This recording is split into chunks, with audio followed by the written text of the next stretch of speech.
So, what do bankruptcies, consumer proposals, forced farm sales, family financial conflict, and retiring without enough income all have in common?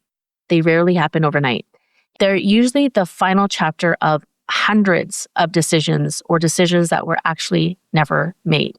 So, our conversation today isn't about judging anybody. It's about recognizing that every one of us has an opportunity to become proactive before life forces us to become reactive. For example, I know that the agricultural world, a lot of it, whether it's the farming or the ranching side, already think proactively on a bunch of levels. You all maintain your combines before harvest. Well, hopefully that's the case. And you do that because you want to have a smooth experience and you don't want to have breakdowns right in the middle of it when timing is crucial and necessary, while the going is good, while the weather is good. Why do you all vaccinate livestock before disease spreads? Again, protecting the bottom line.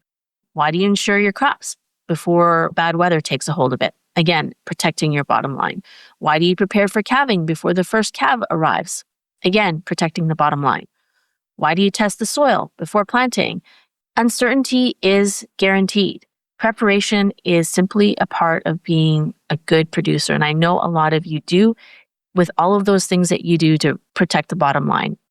So it gets me curious, if you already are so many steps forward in preparing to protect your bottom line in those ways, right? Whether it's the crop or the animal, why don't you all prepare for your financial lives in the same way? So let's backtrack just a little bit more, just to tighten this up in the sense of what all the things that we have learned from the past, especially in your world, when we take a look at, and we could take a look at something that happened back in 2003, BSE. Now, back then, I was definitely not paying attention a lot to the agricultural world. I watched it a lot in the news. But what I do remember is that it felt like just almost overnight, one cow being tested positive, it's like borders closed, markets disappeared. A lot of you families faced enormous financial uncertainty. And it was so unpredicted. And certainly a lot of the operations, there were certain operations that had stronger financial foundations and they had more options as a result of it than those that were under pressure. And I bet a lot of the newer operations that were heavily leveraged didn't do so well. We all know that you can't predict every event, whether you're in the agricultural world or not, but you can prepare your operation to survive unexpected events like that. I was about to say, in today's agriculture, a lot of producers have to navigate those higher financial costs, trade uncertainty, weather variability, commodity price swings, rising operating costs. But that's not just today. I think it's always been that way. It's just relative to the time. I think none of those things we can control. What can be controlled on our end is the cash flow, how you structure your debt, the insurance you put in place, the communication you have with your family and the people that you work with, whether you have a succession plan or not, and what kind of systems you have in place to manage all that you have to administer, but especially your financial system. It's all about being in a much more resilient position to handle the bad times. I would say that there's a growing discussion about moving from reacting to crisis toward proactive risk management. A lot of discussion around succession planning in the agricultural world for sure. It's definitely not my personal opinion. It's just that it's increasingly recognized as a better way to strengthen your operation over the long term, over generations especially. So being proactive financially does not mean that you can predict the future. You'll never make a mistake around the decisions you make with money. It doesn't mean that you got to be perfect or that you got to be an actual expert. But what it does mean to be proactive is that you're actively creating options for yourself, that you're staying involved, you're asking the hard questions, you're building with momentum systems that will help protect you and your operations and having conversations before they're urgent. And so preparation does create a ton of options. And when you get yourself in a habit of being reactionary towards your finances, it really does remove a ton of options on the table. And so I often kind of wondered, Why do some really solid, good people become reactive when it comes to their finances? And it is not about intelligence. I think it's just a lot to do with just being human sometimes, like the way we live day to day, because life does get busy. And let's just face it, money can get really overwhelming. And I also feel like in certain times when you get so busy, there's a lot of assumptions that a person can make that like someone else that they entrust really understand what's going on. So they don't have to deal with it. So it becomes really comfortable to leave it to someone else. And then when they've left it for so long to someone else, they avoid uncomfortable conversations. And even when they try to join in the conversation, it's just like, where do you begin?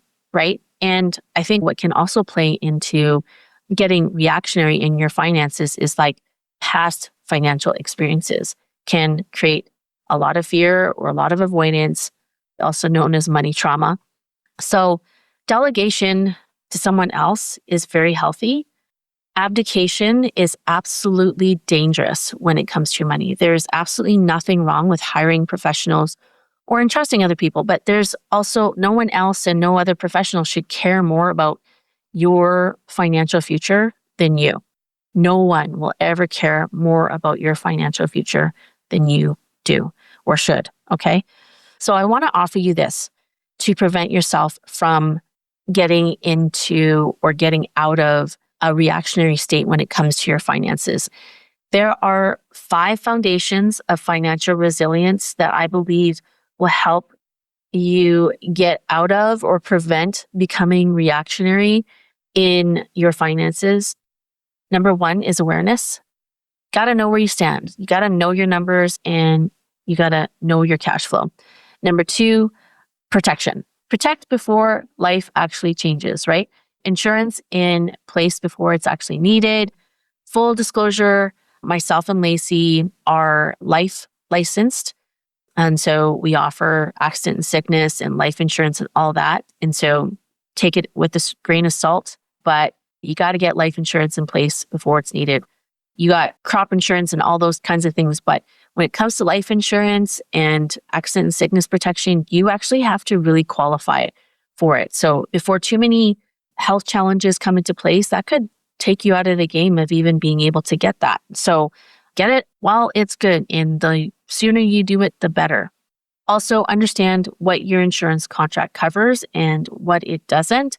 Have some emergency reserves and doing some estate planning. Now, again, shameless plug here, cannot help it, but this is one area where Lacey and I really shine in terms of making your dollar go a long, long way in this area. It doesn't have to be 3 or 4 different pots of savings in order to get to your emergency reserves, do some estate planning, and getting you to understand what it all covers and what it doesn't. So come chat with us anytime about that, especially if you are Canadian. So the third piece of foundation here is cash flow. This income is so important. Access to cash flow when you need it the most is super important. I know that in the agricultural world, it goes up, it goes down, unless you're in the dairy world. That's different because you got monthly income there, but that's like only a small section of the agricultural world. So it's just really important to create as many options and liquidity around cash flow as possible. So again, this is something that Lacey and I can help you really build over a period of time. And the fourth foundation is thinking about legacy. Build an operation that's bigger than today's workload. So some questions you want to ask yourself is, how will retirement income continue? Is the next generation being prepared? Are we building a culture people want to be a part of, or that my family want to be a part of? Are we creating options instead of assumptions? Succession isn't a retirement conversation. It can happen over many decades long conversation kind of thing. So again, we love talking about how we can help you build some generational implementation into your practice as well. And the fifth foundation for getting a lot more proactive in your own operation is stewardship. So stay engaged, continue learning, ask questions, own your financial decisions, whether they have been Good ones, celebrate them. Bad ones, take ownership of them and learn from it, right? Financial confidence also doesn't come from knowing everything. It actually just comes from refusing to look the other way. So those are the 5 foundations: awareness, protection, cash flow, legacy, and stewardship. So how do you even get more proactive? You don't need to change your entire financial life at this moment. Just participate more than you did yesterday. Read one insurance contract. Ask your advisor one question that has been sitting on your mind, taking up energy that you don't even realize, but the question's been sitting with you for years, months, weeks, days, right? So ask that one question. Review what kind of access you have to liquidity. Is it borrowed liquidity or is it actual hard cash sitting in your bank? And if so, where is that being stored? Where are you storing your money? Is it actually the best place to store your money?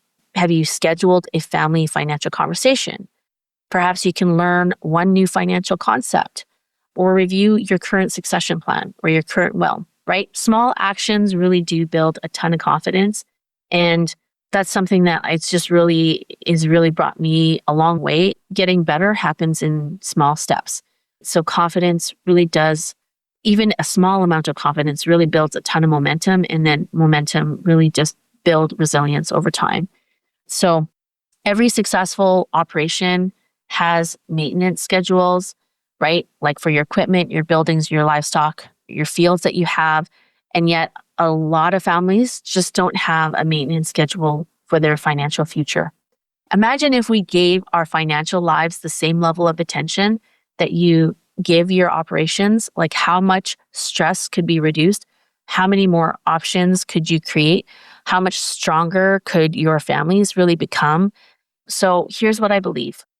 Financial resilience isn't about knowing exactly what the future holds. It's about preparing well enough that when life changes, you still have choices, you still have access to money. And perhaps the greatest gift we can leave for the next generation isn't simply just the land. It's a family that knows how to steward it wisely. All right. So with that being said, if you want to know how we can help, Lacey and I can and help you with stewarding wisely, taking it to the next generation wisely, and being able to see an alternative path of where to store, spend, and save your hard-earned dollars for generations to come and not have so much money just pouring out into insurance where you feel like you're insurance poor as well. You got to read the book. It's also available on audio as well. It actually comes together, the book and the audio, and it helps to see the vision of where it could be over a period of generations. And so with that being said, hop onto our website, ranchyourway.com, and we'll see you around next time. So glad you leaned in with us on the Winnie podcast. We truly hope you're feeling more informed and empowered to take another step towards optimizing your financial life. Right now, make sure you hit subscribe so you can keep growing and learning with us. Until next time, we wish you prosperity in every area of your life.